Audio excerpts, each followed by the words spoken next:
Hey there, y'all. It's Catherine Glatter of the Glatter to Hear That podcast. Today, I wanted to talk about frugal living. And I choose that word intentionally as I think it comes off as not wanting to overspend while also avoiding being cheap. Many people know I have had stints of not making as much money and sometimes being unemployed in my life that, among other things, has shaped a lot of my attitudes towards buying habits. That said, I also like to think of myself, that is, as fashion forward and a stylish person, and I'd like to find a happy medium there. For me, I buy a number of cheaper but not overly cheap items. I would tend to rather have more diversity in my wardrobe over like 3 fancy $50 shirts. Cheaper items than more cheap items than fewer expensive ones, that is. I say that and remember that I traveled to Europe in college and lived out of a backpack for a month. A large backpack, mind you, but a backpack nonetheless. That's not the story for today. So as I think about this topic, I remember getting what we called hand-me-downs as a kid. Yes, they are technically called hand-me-downs, but I heard it the other way as a kid, and I figured they were so handy, and I kind of went with it since, to be honest. I got a ton of clothes from older cousins as a kid and other family friends as well. And I don't get that anymore, especially since I'm taller now than most of them. But I still am able to get a couple free items from my family in general. And past clothes, I think of couches in my living room first, really, since they were kind of handed down to me from my mom, who was given them from my grandma. It's funny, each of us have styled them very differently, but each of us has definitely taken care of them. And that's an important part of getting used things when you can. I mean, I've gotten a lot of used kitchen items from my mom, though not as much in the way of clothes. Sometimes, though, I will gladly accept an item from my sister, but then I usually style it differently. But I'm also not afraid of clearance racks. Often, when I go to a store at the mall, the employee will kindly ask, "What are you looking for today?" And I will say, "Honestly, the clearance rack." And usually this is relatively successful. To find the clearance rack, not necessarily to purchase something after all. Very few stores do not have some sort of sale or clearance rack, but that's okay. It's funny. Even at a thrift store, I will look for sales. I say, though I am being more careful at thrift stores since I don't need or want quite the volume I used to build towards, especially as I was growing in high school or transitioning my wardrobe after college to be more business friendly instead of like tons of t-shirts and more casual clothes. That said, something I do tend to go to a thrift store for is one-offs. Like something for a unique event, camp clothes, items for a Halloween costume if possible, where I need something quick. It may not be worn more than once by me, and I don't want to pay full price for it. I do try to find items that appear to be relatively well taken care of or new with the tag still on. That said, my workaround is to shop deep clearance at stores or to scope out what I like at the store and then wait for it to go on sale. Trying to find it online or maybe ending up at the thrift store again with a specific mission or piece in mind. Or mission to find a specific piece. There we go. I tend to avoid buying clothes at garage sales now though, as I can't try most pieces on and it's hard to find my specific size. Though I do suggest that parents of young kids shop at garage sales because I've driven past garage sales in the past where you can tell their kids just grew out of everything for kids under 5. And it's like a baby registry was dropped off. Lol. So, it's all within like 3 kitty sizes. That is to say, for me, frugality is about being smart with what I buy, no matter where I'm shopping. If I see a top for $1.50 and I think I'll wear it even a couple times, I'll probably grab it, TBH.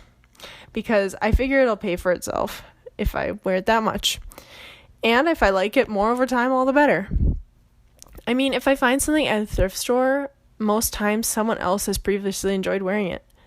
Though I'll admit there is balance with this, as I have picked up a couple items that I really hardly wore. And that is frustrating, let me tell you.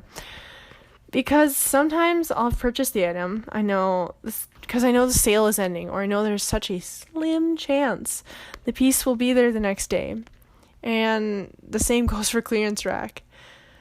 That said, often if you're buying it new, there may be a return policy. Which leads me to my next point for frugal shopping. Learning return policies. Always ask the cashier if you don't know. Some thrift stores do within 7 days of exchange with a receipt. Most, though, are final sale. And some stores only do store credit returns. That is, your money is stuck at the store afterwards. So if you buy a $7 shirt and then return it, you still have to spend that $7 at that store. Or some have rules where if it's marked past 75% off, it's final sale. Watch out for final sale items, y'all. Like I said, sometimes I overshop too much, I'll admit. I'll come home with a couple bags of items, regret half, and then remember that it was because I wanted to try it on at home, or I wanted to make sure I grabbed the deal on all of it, and then return most of it. This is a time commitment, if nothing else, and it can be hard to bring good deals back to the store, to be honest. That said, if you're struggling, leave the tags on if it's new and or returnable. And see how many days for like a week you wish you could wear it. You see it like hanging up and it's like, darn it, I wish I could wear those pants today, but I need to hold off, see if I like it more this week. If you're not excited for a week, or you forgot about it or like didn't care, you probably should consider returning it. During the Great Lockdown, as I like to call it, I brought home more stuff than normal because you could not try anything on in the store. I had to be even more aware that I had to return items and aware of return policies. I overbuy clearance sometimes, but I'm working on that self-control. Because the few times I haven't grabbed an item, it was gone the next day. Please take that with a grain of salt, though. That said, I keep a list of items I'm looking for my home and wardrobe that aren't urgent, so I can keep an eye out for those items specifically to come around to clearance. Like, I need a mirror for my hallway in my apartment.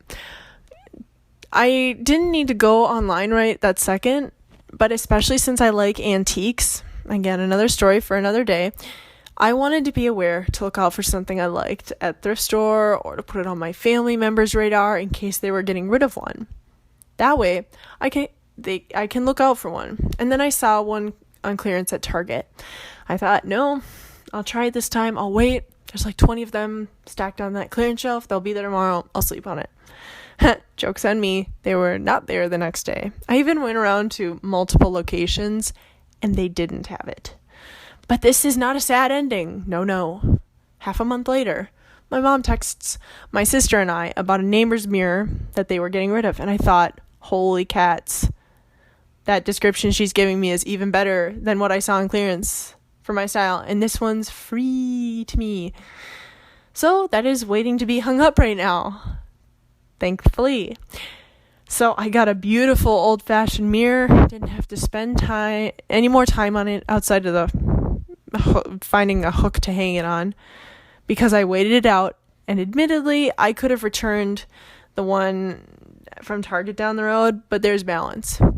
And I didn't have to spend more time on that problem or risk hanging it up and then getting stuck with it. You cannot get everything used from what I can tell, and should not, if at all possible.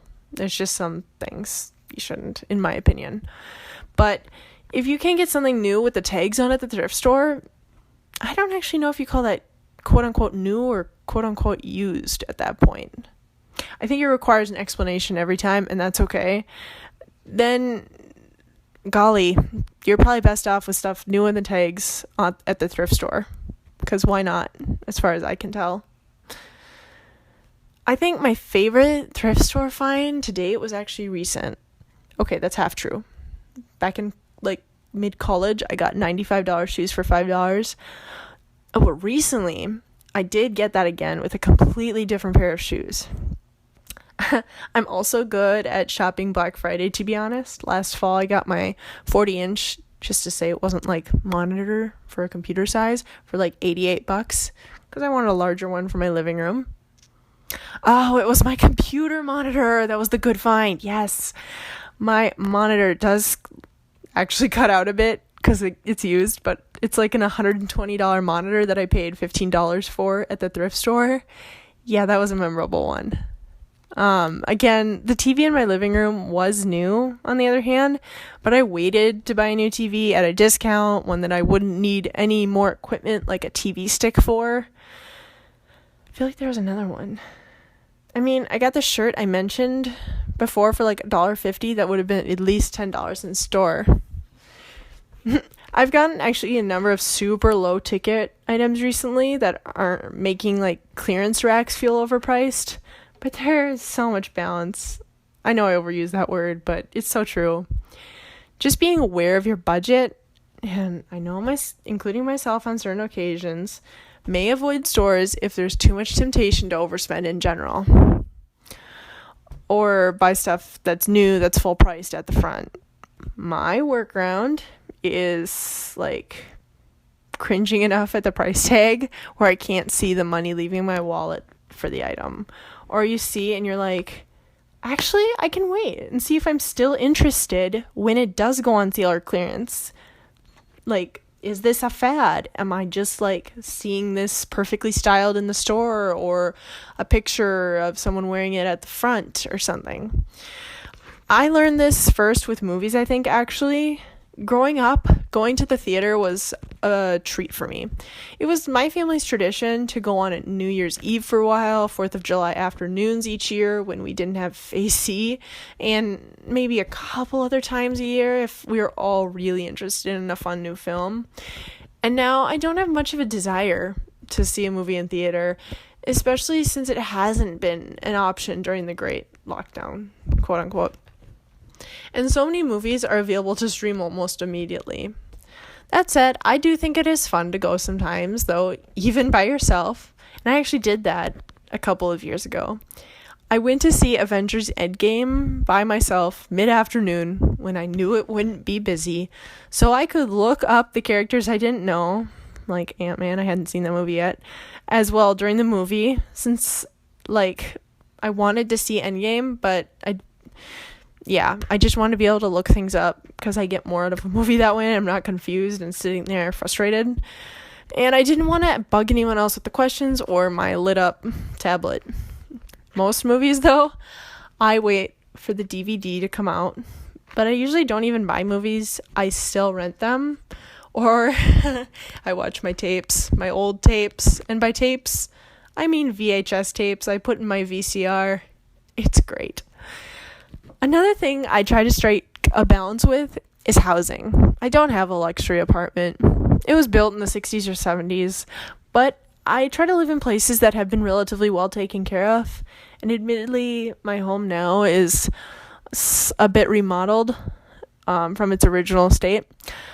I lived alone for a while and loved it as well, and I recommend it. But in 2021, I'm living with a roommate to save even a little bit more while living in a nicer place than my last. I like my apartment, but I'm just excited to buy a house someday. And one of my main goals with being frugal is buying said house. I love decorating, painting, designing, and plan to do most of it for myself, especially as far as aesthetics go. Not so much in any technical home adjustments, to be honest. I am no plumber or electrician, among other things. Lastly, I want to touch on technology, that is. I'll be the first to admit, I like nice and pretty technology. I use Apple products a lot because I like how they function and I save toward that goal. Additionally, I tend to buy a couple of generations back with any products and find alternatives when I can and used versions when I can. Take my latest Apple purchase, my Magic Mouse. I grabbed a battery-operated one on Facebook for cheap instead of going to Best Buy to find a new one or an off-brand for a price similar to the used Apple price, because the Apple one works better with my computer, as far as I'm concerned. Gamers, artists, programmers, salesmen, etc. all have different reasons for buying different types of machines. But I've taken my tech route because it works for me and I use it every day, having something that's at least a bit nice, very helpful, and valuable for every day. This is not an exhaustive list, but it's a jumping off point, I believe, for living a practical, frugal, smart lifestyle. And I realize not everyone has access to all the resources that I do, but this is what I've discovered can work well and the avenues that I have been able to explore. I'd love to hear where and how you shop. Feel free to tweet me at Catherine Glatter, and know that the rest of my social media is at that handle as well. There are also more ideas on my website, catherineglatter.com. Thanks so much for listening, y'all. Bye.